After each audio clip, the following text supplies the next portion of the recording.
So I want to do a series of videos now exploring the court cards. Okay, the best way to think about the court cards, the 16 court cards, think about each of the court cards as representing a type of person or a psychology. Okay, don't think about, the pages as being female and the kings as being male. Think about this as referring to psychology. The same with maturity. We can be, the pages are very youthful, but if you're learning something, or maybe if you're going out for a fun evening with friends, not that you can do that at the moment, but in principle, then you may feel very youthful. And sometimes, a teenager can be very mature, can be a king or a queen when they need to be. So get rid of this idea that, a page is a young person. It can be any person. And now start to look at the court cards and think about, when are you like that? And who do you know who is like that? Okay, and we're never one court card. You may have different, you may be different court cards depending on whether you're at work, with a loved one, with friends, on your own. So think of them as a pattern. The best way to get to grips with the court cards is not to memorize or learn meanings, but to start off by really looking at the court cards. So I'm going to go through the pages and I'm going to point out some symbols for you to really think about. And then I'm going to come back in a few days and I'm going to share my interpretations. I am not saying my interpretations are right. I'm just saying they're mine, okay? But understanding them for ourselves and then seeing how other people have understood them, that's a really good way to learn. So the Page of Wands, to me, what I love about this card, and I'm going to be honest and say I love this card anyway, is notice how she, who knows, holds the wand. See how this hand sort of wraps around. See how they're looking up. You could almost imagine, if you draw a person here, they could be looking at a person they loved. To me, there is adoration, absorption in the way they are connecting with that wand.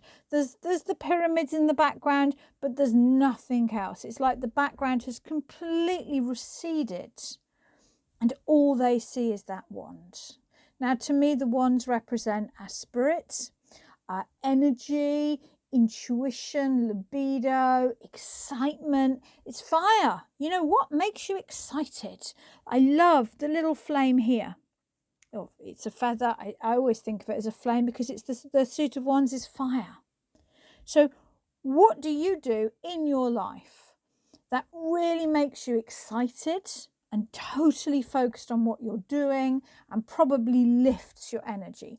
I can tell you, for me, it's tarot. I always get a buzz, a lift, an excitement from tarot. Never boring. The Page of Cups. So again, we have this same relationship between the page and, in this case, the cup and the fish. Okay, there aren't any other cups with fishes popping out, so we need to think that that's a significant image. The clothing is so different. The clothing really is important. Here we have, to me, this seems almost, I know it's rich, but it seems more like a travelling outfit with the cloak and things. Whereas this seems to me very arty, theatrical. The fish, what does that mean to you? What would that represent to you? To me, the fish is going to be connected to the ocean, which is behind him.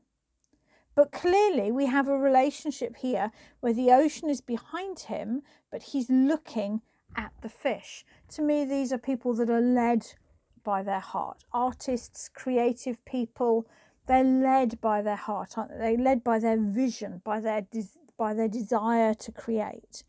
Also, very often this crops up for me for psychics, people that are able to interpret the messages from the ocean. When, have a think, who do you know that's like that? When are you like that?